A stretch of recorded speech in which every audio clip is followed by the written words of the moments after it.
Positivecast Autoestima. Eu sou Vanessa Victorino e hoje eu recebo o Dr. Ricardo Cavalcante. Olha, gente, ele tem vários títulos. É um médico que já está nessa área há muito tempo. O nome dele é referência em cirurgias plásticas, tanto aqui no Brasil quanto fora, que eu fiquei sabendo. A gente bateu um papinho antes e tem tanta curiosidade, tanta coisa para falar. Ricardo, posso chamar de Ricardo? Claro, à vontade. Eu perguntei tudo antes para poder a gente ficar aqui bem à vontade. Quero que você se sinta muito à vontade. Você tem muitas histórias para contar, então histórias super interessantes que eu tenho certeza que você que está aí assistindo vai ficar aqui, ó, querendo saber cada vez mais. Me conta, cirurgia plástica, reparadora, né, reconstrutiva e estética, que hoje em dia quem não quer fazer? Quase isso, né? Que tem muita gente fazendo. E eu acho que cada vez mais, não é, Ricardo? Isso. Na realidade, Vanessa, primeiro ponto é o seguinte. A cirurgia estética e reconstrutiva, elas acabam se confundindo. Porque uma coisa que você imagina, que é estético, na realidade, ele está sendo uma reconstrução. Vou te dar um exemplo. A mama.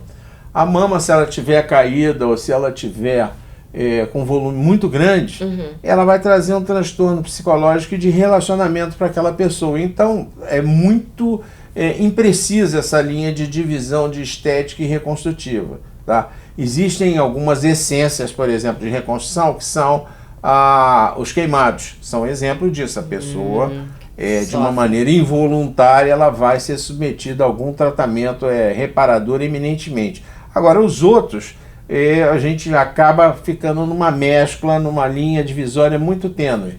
De estética e reconstrutiva. Hoje em dia, a gente está vendo que está acontecendo muitos casos de muitos médicos que operam em cada lugar que a gente descobre, e isso está sendo muito divulgado hoje em dia.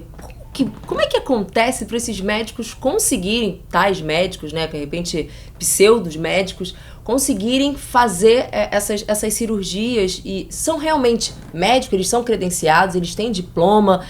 Como é que funciona isso, principalmente no meio de vocês, que são tão conceituados já, como no seu caso? O que acontece? A gente tem uma legislação, primeiramente assim, a legislação brasileira ela é muito permissiva.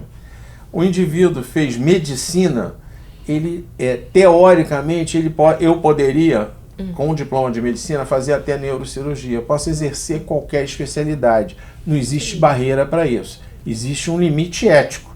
Então, antes de eu me introduzir como cirurgião plástico, me apresentar, olha, eu sou cirurgião plástico, eu fiz os 6 anos de faculdade, fiz mais cirurgia geral, que é uma especialidade. Depois eu fiz cirurgia plástica, uma residência, uma formação, que são esse total aí, a gente está falando de 6 anos a mais depois da faculdade. E depois disso, uma prova nacional para ver se eu estou habilitado ou não para colocar assim, cirurgião plástico. Então, o mercado hoje, você vê o seguinte, a mídia social, as pessoas anunciando milagres aí. E pessoas sem qualificação, às vezes pessoas que não são médicas, e existe uma permissividade por um lado. Por outro lado, você tem, com essas promessas falsas, o público sendo iludido. O público normalmente iludido, se deixa vender, e todo dia nós temos um problema, e todo dia nós recebemos, os médicos que estão aqui na cidade, no país, recebem problemas oriundos dessa desinformação. Eu acho que é um momento muito importante aqui para falar sobre esse ponto que você levantou. Então, assim, eu considero, para não me alongar mais, um tripé de segurança. Escolha correta do profissional. Escolha correta como? Você vai procurar saber quem é o cara. Você não vai no advogado porque ele tem um anúncio dizendo que vai resolver teu problema. Trago a pessoa amada em 3 dias, por aí afora, ou faço isso, eu vou te deixar milionário com essa ação. Não. Você vai pela referência desse profissional. Sempre com alguém falando a respeito, alguém com testemunhão, já operou, que tal, como é que tá, como é que não tá, etc, etc e tal. Uma referência. Uma referência. O segundo ponto, aonde que vai operar? Você não precisa operar dentro de uma sala da NASA. Agora, você tem que ter uma estrutura mínima que garanta, se tiver qualquer tipo de problema, você tem como resolver. Então, para isso, existe uma coisa chamada centro cirúrgico. O centro cirúrgico é essa estrutura. não vai fazer, por exemplo, lipo, como fazem aí, e que é a cirurgia que mais se fala nisso. Fez no consultório. Fez no consultório como? Não tem como, você vai dar anestesia de que jeito? Cadê o anestesista? Não é o local próprio para isso. E, finalmente, dentro desse tripé, é informação para o médico. Lembrando uma coisa, o médico não é polícia. Ele não quer saber se você cheirou, se você fumou, se você toma ácido, quer saber da sua vida pessoal. Agora, essas informações são importantes, tanto com droga lícita como droga ilícita. Droga lícita, aquele medicamento que eu tomo assim é inocente. Inocente, que a gente acha que é inocente. Mas esse medicamento, vou te dar um ginkgo biloba. O ginkgo biloba, ele aumenta o tempo de sangramento. Isso tem que ser informado, ninguém vai deixar de operar por causa disso. Agora, tem um período que você deve aguardar para poder fazer a cirurgia. Entendi. Já recebeu muita gente vindo de alguns outros casos de cirurgias mal sucedidas e foram parar na sua mão? Diversos. Toda semana a gente recebe. Nossa. A gente recebe de casos, existem aí. Aquela questão de falta de informação. Às vezes a pessoa vem assim, olha, doutor, a minha cicatriz não ficou boa, mas ficou um queloide, mas não é um problema desse médico. Não houve essa informação, essa interação prévia. Às vezes tem casos que foram mal sucedidos, tem casos que o paciente não obedeceu o repouso. Eu mesmo já fiz uma paciente lá atrás, logo quando eu comecei, e eu fui na casa dela com 3 dias, ela abriu a cirurgia inteira, sabe como?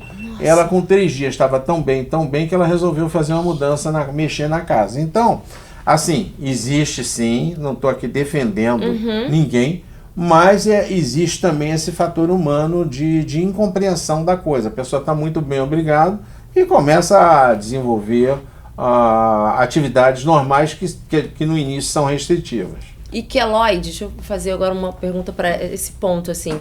Tem também a ver com o corpo, de que forma o organismo vai reagir, ou é a mão do cirurgião? Não, é 100% individual. O que eu costumo dizer? Existe prevalência, né? Quer dizer, existe uma incidência maior no negro, mas não é regra. Eu já operei pessoas assim de pele negra que ficaram sem cicatriz nenhuma. E já operei pessoas de pele clara, de olho claro, que é a menor probabilidade, fizeram queloide. Então realmente é uma coisa individual. Tem áreas no corpo, como no ombro, no tórax, em cima, que tem prevalência acontecer indistintamente em qualquer tipo de raça. Tá. Então, realmente, às vezes a gente fica pensando nisso e realmente vai de pessoa para pessoa. Acho que para qualquer caso, né? Cirurgia, às vezes a gente tem isso, né? Porque alguém fez e não deu certo. Isso, ou então alguém fez e deu super certo. Acho que vai realmente de casa para casa. A gente falou aqui ainda há pouco, você falou sobre senso ético, né? Limite ético. Como funciona? O que acontece com esses médicos que a gente está vendo aí, que estão na mídia, principalmente, de casos tão mal sucedidos, assim, tão mal feitos em qualquer lugar? Isso dentro da sociedade da medicina, né? Sociedade Brasileira de Medicina, tem alguma coisa que aconteça com eles? Eles são punidos de alguma forma? Assim, porque a gente vê que, às vezes, infelizmente, a justiça não é tão severa. Alguns deles são recorrentes, no caso, né? A gente viu aí já alguns casos que aconteceram mais de uma vez. Então, tem alguma punição ética nesse caso? E digo mais o seguinte, não só dentro das sociedades médicas, como também no próprio Conselho Regional de Medicina. Toda vez que acontece um caso de comoção, um caso que tem uma repercussão na mídia, é apurado. Isso daí é aberto uma sindicância. E às vezes é mais assim, eficaz do que a própria medida judicial. As pessoas pensam que existe parcialidade, não tem parcialidade dentro disso, porque compromete a classe como um todo, em todas as esferas. Então, é feito, evidentemente, um direito amplo do contraditório. Olha, o cara vai lá, vai se defender e vai ser avaliado estritamente sob o ponto de vista técnico, o que aconteceu. E aí, nesse particular, a gente tem 3 possibilidades: imperícia, imprudência e negligência. Imperícia é o cara que não sabe fazer e se meteu a fazer. Eu, por exemplo, posso fazer neurocirurgia? Posso fazer cirurgia cardíaca? Posso. Agora, eu não fui habilitado para, então eu vou receber uma imperícia. Imprudência. eu peguei uma cirurgia e fui além da possibilidade, eu forcei demais, eu passei dos limites. E negligência é aquele caso, esse paciente não tem nada, o paciente está ligando para o médico, tem vários casos na cidade, não tem nada, daqui a pouco está com um problema sério. Então aí é observado sob essa ótica aí das duas esferas, das sociedades médicas e do Conselho Regional de Medicina. Entendi. Agora eu quero saber o seguinte, qual é a cirurgia hoje em dia que é mais procurada, assim? Para as mulheres, a gente vai falar um pouquinho daqui a pouco sobre a cirurgia masculina, essa parte como os homens hoje em dia também estão à procura dessa cirurgia estética, cirurgia plástica estética, né? Mas para a mulher, qual hoje? Mama, lipo, qual é que é a mais procurada? Eu acho que mama e lipo são assim, a gente tem o top 5, quer dizer, as 5 maiores aí. E aí eu incluo, sim, de olho fechado, o aumento da mama, prótese de mama. Ainda tem muita gente fazendo, algumas num movimento contrário, querendo reduzir. Reduzir, né? Já ouvi isso. Lipoaspiração, a plástica de abdômen pós-gestação, a pessoa teve um neném, ficou com a barriga flácida, etc e tal. Então ela vem nos procurar com isso. Outras imperfeições no contorno também, a pessoa tem um culote, quer diminuir o culote, quer às vezes aumentar o bumbum e tal.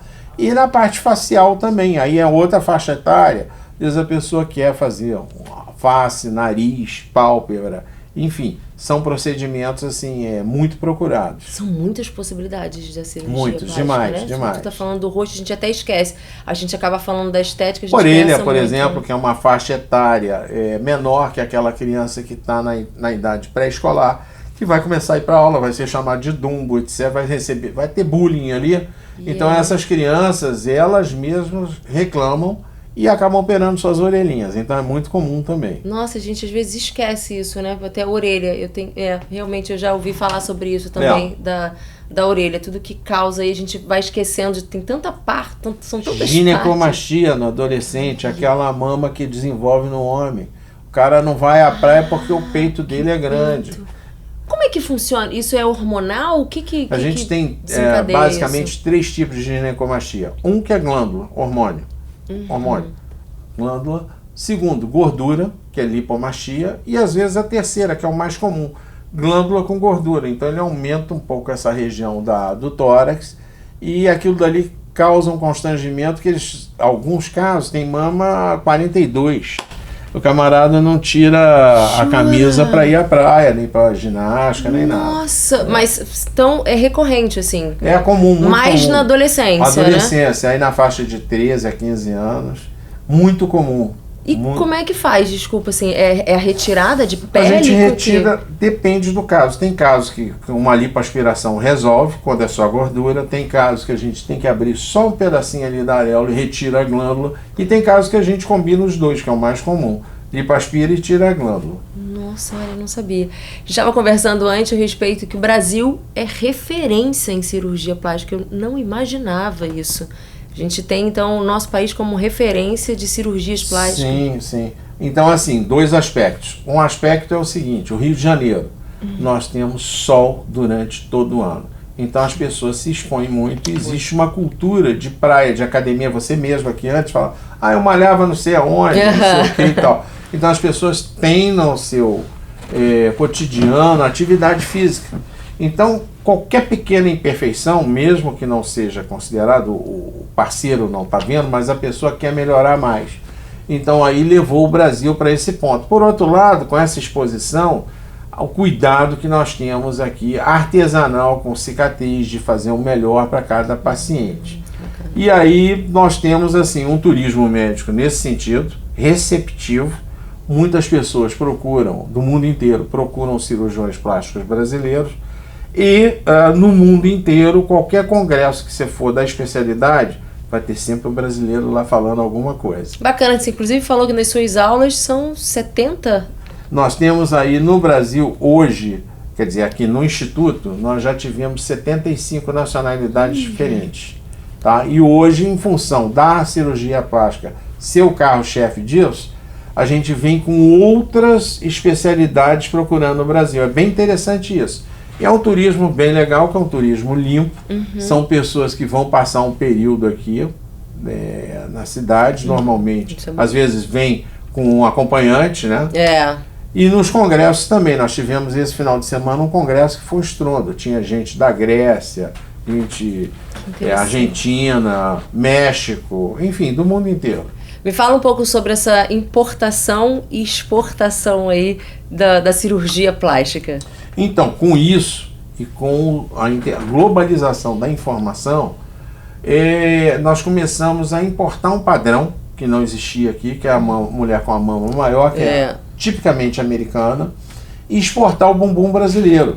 A ponto de chegar ao Brasília nesse final de semana, acho que no Globo, ou num periódico, aí, no jornal, saiu alguma coisa falando sobre Brazilian Butt Lift. Então, é um padrão de bumbum brasileiro, da brasileira, que tem esse corpo da mulher pela miscigenação. Às vezes, mulher de pele clara, pele morena e tal, ela tem esse corpo que começou a atrair atenção. Então, muitas técnicas foram criadas nesse sentido, prótese, enxerto de gordura, etc, etc e tal. E, por outro lado, nós começamos a importar esse padrão de mama um pouco mais farto. Esse padrão, ele teve um pico.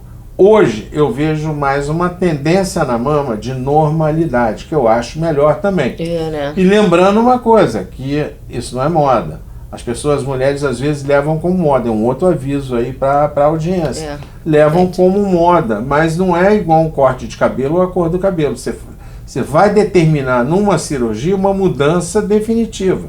Então tem que ter muito cuidado com isso. Você colocou uma prótese, você vai aumentar a pele, você pode dar estria, aquela prótese pode ser muito pesada e tender a cair. Isso é muito importante ser falado, né? Porque tem gente que chega no consultório e fala, eu quero os seios iguais de tal pessoa. Isso. Vai do corpo, da estrutura da pessoa para poder receber. Fora a proporcionalidade. A gente tem proporcionalidade de altura, circunferência do tórax. E às vezes você olha assim e você fala, olha, não tá legal. A pessoa está satisfeita, mas assim, você olhando não tá bacana, não tá proporcional com o corpo. É por isso que é importante a procura de um profissional correto, especializado, que realmente estuda para fazer uma cirurgia dessa que as pessoas, acho que acabou ficando muito comum, eu vou colocar peito, vou colocar silicone, e tem todo um estudo para vocês que são médicos especializados, estão na área há muito tempo, para poder fazer um trabalho bem feito, porque assim, tem mama às vezes que o silicone que não dá certo, né, que rejeita, eu não sei como é que funciona bem. Sim, mas é o que eu estou lhe falando, a questão de desestimular essas pessoas, explicar isso. Não é corte de cabelo, quer dizer, sem desmerecer os cabeleireiros, mas assim, o cabelo cortou, vai crescer de novo. Vai crescer de novo. Botou uma cor que você não gostou, você vai mudar. Então aquilo dali vai promover uma mudança fisiológica no corpo. Então você tem que ter esse equilíbrio. E levar sob o ponto de vista de aconselhamento. Olha, eu já fiz, não ficou muito bom. E acabar com a disputa de amigas, né? Minha amiga botou 250. Nossa, acho que olha, eu tenho que botar 300. Só que é o seguinte, a amiga botou 250 e ela já tinha mama. Talvez a da próxima, que já tem uma mama, você vai botar 200 e vai ter o mesmo efeito. Vai ter o mesmo efeito. Compreendeu? Entendi. Pela mama aí, que é uma coisa que a gente opera muito. E o bumbum... Deixa eu tirar uma curiosidade. Quando se faz a cirurgia plástica do bumbum, pode sentar? Como é que fica? Quanto tempo sem sentar? Pode sentar, porque a prótese ela não é colocada embaixo, ela é colocada mais em cima. Ela é colocada mais em cima. Pode sentar, tem cuidados evidentes. Por exemplo, eu tive paciente que, curiosamente, faz pole dance. E ali realmente você que tem... Ele força, né? Força e realmente não teve nada. Teve um período de cicatrização, diferente também de ideias que vendem aí. Olha, vai fazer uma prótese em 24 horas, está malhando. Não tem como, porque você pode ter tecnologia, você pode ter remédio melhor, etc, etc e tal. Só que a fisiologia humana não muda. Uma gestação são 9 meses. Se nascer antes, é prematuro. Se nascer depois, é pós-maturo. Então, existe tempo para a recuperação. Você pode dar com uma medicação, liberar para uma atividade leve, como a tua, que fica aqui com o microfone, ou digitar, etc e tal. Mas você voltar a malhar, assim, 2 dias, 3 dias, assim, eu acho que não dá. Entendi. Então a gente tem um período normal. Que e o corpo precisa, a fisiologia humana precisa. E existe também uma outra coisa, que é a exposição solar. Por quê? Porque o raio solar, ele muda, ele altera a qualidade da cicatriz. Então a gente pede uma restrição também. Restrição. Agora, cirurgia íntima. Essa também tem uma procura, começou a ter uma procura maior, não é, Ricardo? Isso, Vanessa, é o seguinte, é uma área que cresceu muito nos últimos 10 anos, tá? Eu vou começar pela estética e termino na reparadora, que é uma coisa curiosa que pouca gente conhece, de reparadora também.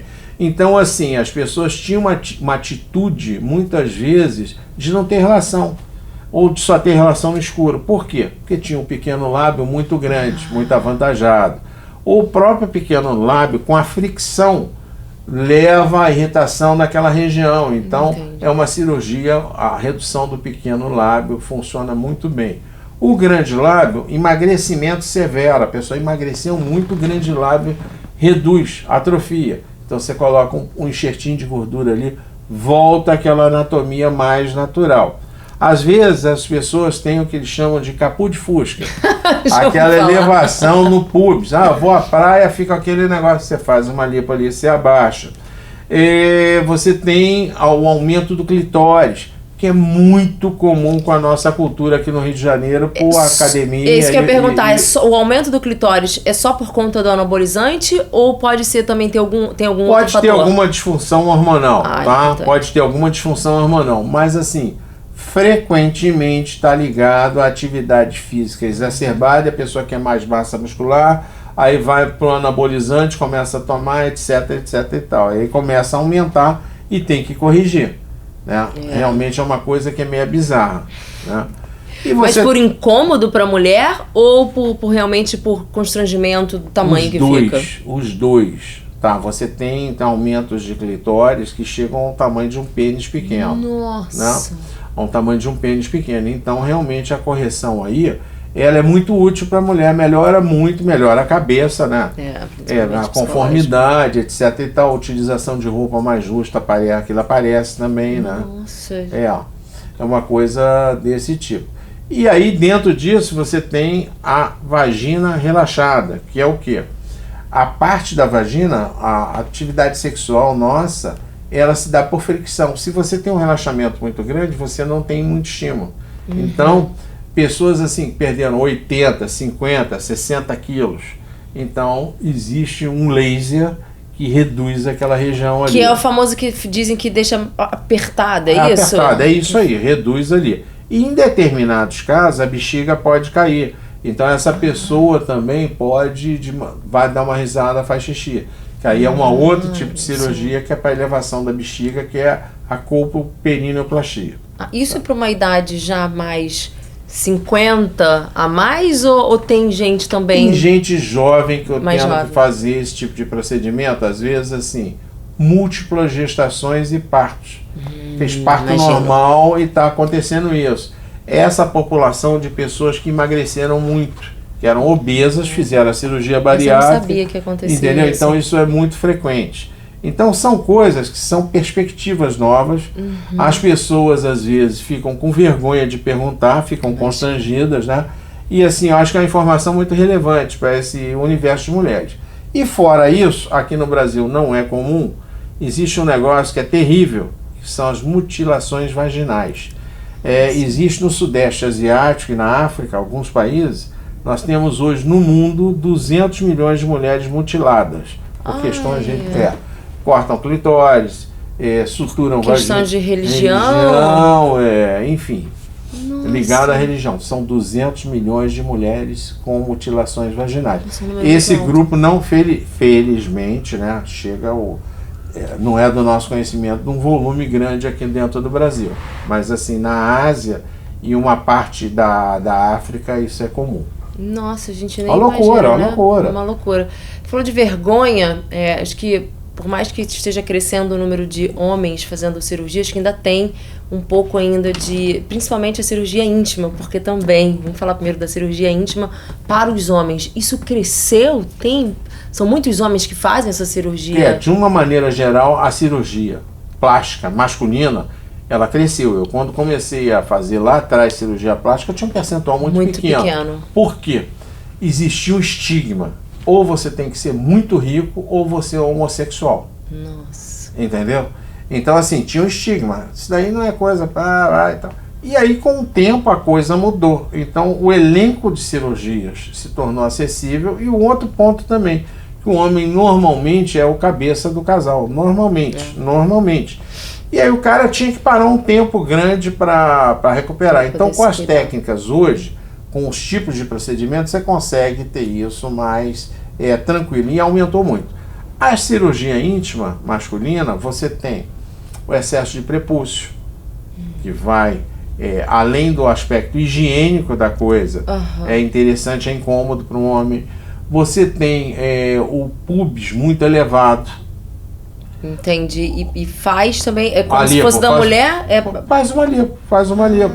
Você tem o alongamento do pênis, que você pode ir um pouco à frente com o pênis muito pequeno. Como que funciona isso? Um pênis muito pequeno? Até quantos centímetros consegue? Você consegue aumentar alguns centímetros do pênis. Você consegue aumentar alguns centímetros. Fazendo, às vezes, combinado. Você faz a lipo e solta alguns ligamentos e leva 3, 4 centímetros, 2 centímetros para frente. E a função continua? O homem exatamente a mesma função. Existe um outro tipo para aquela pessoa que tem a circunferência muito fina. Pode aumentar com enxerto de gordura. Olha, não sabia. Então, são coisas. E outras partes também que a parte da plástica não faz, que é a prótese propriamente dita, a prótese peniana, para manter a ereção. A prótese peniana já é para quem perdeu a ereção. E quando se tem, de repente, eu já ouvi casos de mulheres que cortam lá porque por algum motivo. Tem como reconstruir? Como é que funciona essa reconstrução? Essas reconstruções, qualquer reconstrução é possível. Agora, existem limites. Você vai ter limite de sensibilidade para se fazer isso daí. Como eu falei, a questão do clitóris. Nessas religiões do Sudeste Asiático é muito comum. Porque é para a mulher não ter prazer. Não ter prazer. Simplesmente ela funcionar como uma procriadora ali, ponto, acabou. Não vai ter relação com o intuito que não seja gestação. Não seja gestação. Nossa, e para os homens, então, no caso, voltando aqui para os homens, quando faz essa reconstrução, também consegue ter a mesma função erétil, no caso? Às vezes sim, às vezes não. Você vai conseguir com prótese. Por exemplo, nós tivemos lá no Hospital Universitário um caso, que foi um indivíduo que nasceu com uma deformidade que se chama micropênis. É muito pequeno. Então foi feito, ele tinha que, a ponto dele ter que fazer xixi sentado. Nossa! Então foi feito um artifício, o pênis dele, são várias etapas, foi feito um pênis para ele e posteriormente pode ser colocado uma prótese para ter ereção.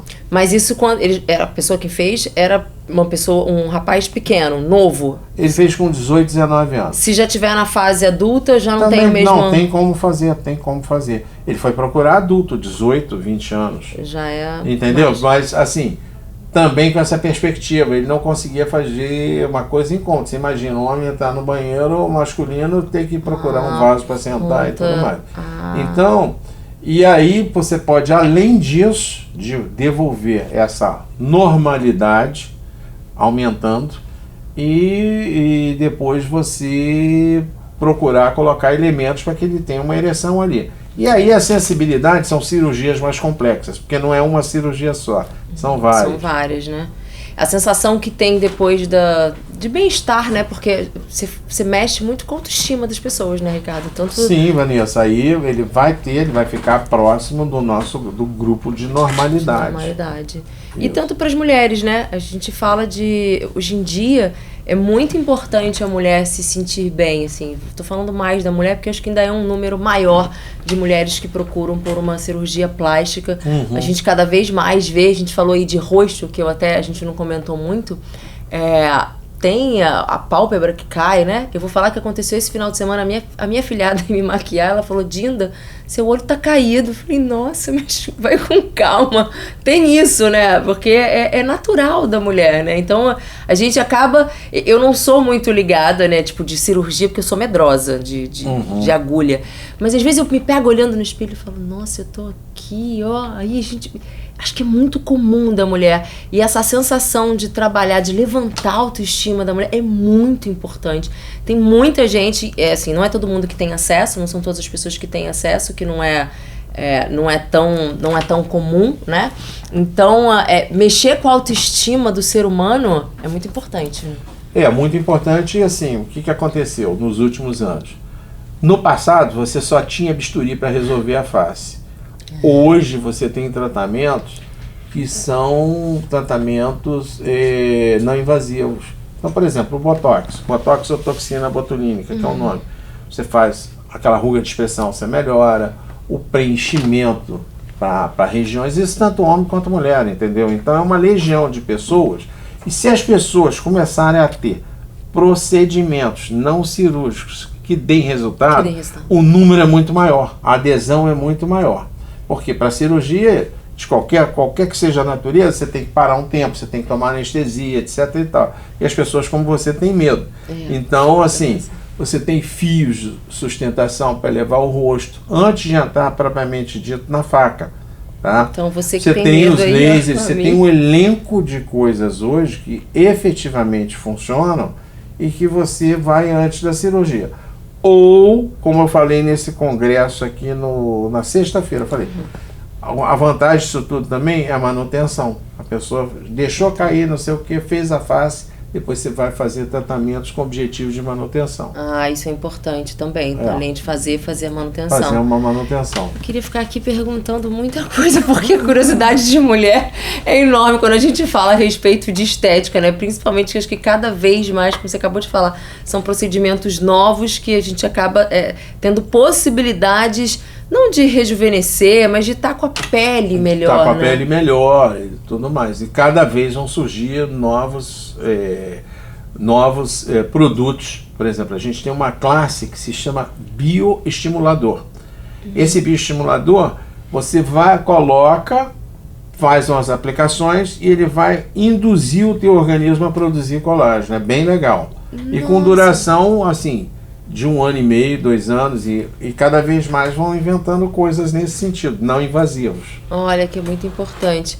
Bom, doutor Ricardo Cavalcante, são tantas perguntas, tantas informações. Espero que você aí tenha gostado, tenha entendido, aprendido um pouquinho e visto como é importante a procura de um profissional responsável, eficaz, um profissional que já está na área há muitos anos, né, Ricardo? Já tem uma experiência muito vasta, então é importante essa procura para que a gente tenha um resultado aí, para que todo mundo que esteja à procura de uma estética bacana, e não só a estética reparadora, que acho que também é muito importante. Tem muita gente. Isso a gente pode deixar para uma outra, que aí é um universo de coisas dentro da reparadora propriamente dita. Realmente a reparadora acho que envolve muita gente aí que tem alguns problemas ou passam por cirurgias. Câncer de mama, por exemplo, é uma coisa muito séria, né? E a reparadora ajuda aí também na autoestima. Sim, com certeza. Tudo a gente envolve a autoestima, né? A gente precisa estar bem para poder conseguir viver bem, estar aí sorrindo, feliz. Então, por isso que a gente tem aqui o Positivecast Autoestima, para ajudar não só vocês, porque aqui eu também, como entrevistando ele, ajuda bastante. As minhas curiosidades talvez sejam a de vocês, espero que tenha respondido aí algumas curiosidades. Agradeço a sua vinda, a sua participação no Positivecast Autoestima, e que quem sabe, de repente, eu não mostro para vocês, fiz alguma coisa, tive coragem. Obrigado, Vanessa. Eu estou à disposição. A hora que você me recrutar aqui, eu volto novamente à rádio. Positivecast Autoestima na positividade.